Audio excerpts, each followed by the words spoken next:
जय गुरुदेव। सारा विश्व शक्ति का परिणाम है।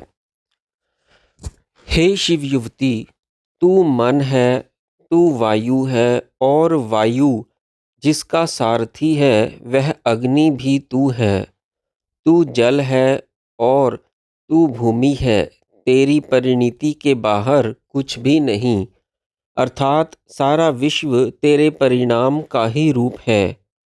तूने ही अपने आप को परिणित करने के लिए चिदानंदकार को विराट देह के भाव द्वारा व्यक्त किया हुआ है। टिप्पणी।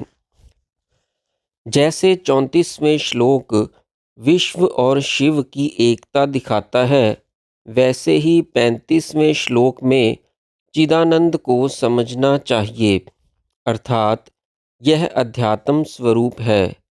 यहाँ चित्त और आनंद का जोड़ा भी उसी प्रकार समझना चाहिए।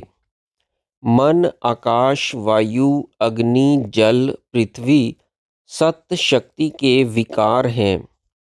इनसे आज्ञा, विशुद्ध, अनाहत, मणिपुर, स्वादिष्ठान और आधार चक्रों से संबंधित तत्वों के अधिदेवताओं का संकेत है, जिनका अगले श्लोकों में वर्णन है। वे चिदानंदाकार भगवती के ही रूप हैं। ब्रह्म सत्य स्वरूप है, अर्थात उसकी सत्ता है। तदेक्षत उसने इच्छा की कि बहुश्याम प्रजाये, सृष्टि के लिए मैं अनेक हो जाऊं, अर्थात वह चेतन चित्त स्वरूप है। उसकी सत्य शक्ति में क्रिया की प्रवृत्ति होती है। चेतन चित्त शक्ति में अधिष्ठातत्व शक्ति रहती है और अग्रे अर्थात सृष्टि के पूर्व वह एक ही अद्वितीय था। वह स्वयं ही अनेक हो गया, अर्थात तेज, जल, अन्न में परिणत हो गया और उनसे अनेक रूपों की सृष्टि होती गई। इसलिए श्रुति वचन है कि सर्व खलविदम ब्रह्म, एक मेत्र में एव का प्रयोग इस बात का निश्चय कराता है कि अद्वितीय होने के कारण दूसरा कुछ न था, उससे अन्य दूसरा कुछ भी न था।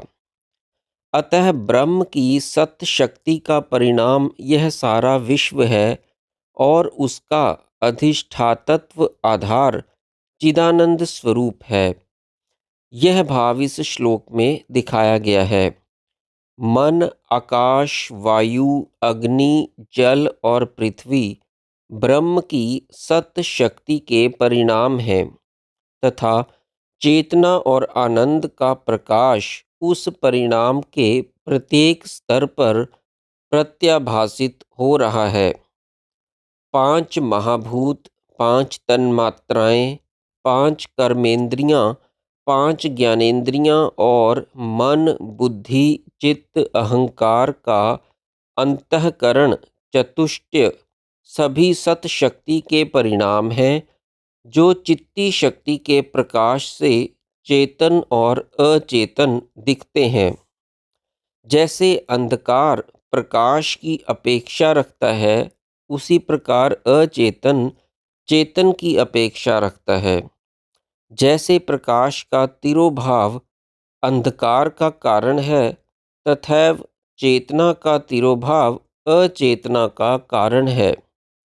जैसे समुद्र की तरंगों के चढ़ाव उतार पर अथवा भूमि के ऊंचे नीचे धरातल पर प्रकाश पड़ने से कहीं प्रकाश और कहीं छाया का अंधकार दिखता है, उसी प्रकार सत शक्ति के परिणाम की विषमता पर प्रतिबिंबित चिदानंदकार के कारण कहीं चेतना और कहीं अचेतना की अनुभूति समझनी चाहिए। इच्छा, ज्ञान और क्रिया भेद से वह पराशक्ति त्रिधा दिख रही है। चित्त शक्ति का स्थान सहस्त्रार्थ में है और उन्मनी समनी दोनों स्तरों पर व्यक्त होती है। उन्मनी में सूक्ष्म सामान्य रूप से और समनी पर विशेष रूप से।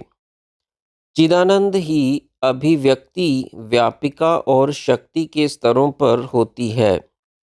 व्यापिका पर सूक्ष्म अविशेष सामान्य अभिव्यक्ति है और शक्ति के स्तर पर विशेष घनानंद स्वरूप की अभिव्यक्ति है। नीचे के स्तरों पर सत शक्ति का शब्द और अर्थ अथवा नाम और रूप दो भेदों से फटाव हो जाता है। पहले शब्द फिर रूप की अभिव्यक्ति होती है। महानाद और नाद दो स्तरों पर शब्द आत्मज्ञान की अनुभूति है। महानाद पर अविशेष और नाद पर सविशेष ज्ञान की अनुभूति रहती है। उनके नीचे बिंदु, अर्धेंदु और निरोधिका के उत्तरोत्तर स्तर रूपों में संप्रज्ञात भेद हैं। मन का स्थान आज्ञा चक्र है, आकाश का विशुद्ध चक्र, वायु का अनाहत चक्र, अग्नि का मणिपुर चक्र, जल का स्वादिष्ठान और पृथ्वी का स्थान मूलाधार है। पातंजल दर्शनोक्त वितर्क, विचार, आनंद और अस्मिता से संबंधित चार प्रकार की मानसिक संप्रज्ञात समाप्ति के अंतर्गत क्रमशः आज्ञा से ऊपर के 3, 2, 2, 2 स्तर हैं। इसलिए इन सबका समावेश आज्ञा चक्र में है, जो मन का स्थान है, और मन एवं पांचों महाभूतों के 6 चक्र ही मुख्य माने जाते हैं, जिनका विशेष उल्लेख शंकर भगवत्पाद अगले 6 श्लोकों में करते हैं। मन का स्थूल ध्येयाकार हो जाना उसकी रूपाप्ति कहलाती है। उस अवस्था को वितर्क संप्रज्ञात समाप्ति कहा गया है। मन का शब्दात्म होना विचार संप्रज्ञात समाप्ति के अंतर्गत है। आनंदकार होना सानंद समाप्ति है और चिदात्म होना सास्मिता समाप्ति कहलाती है।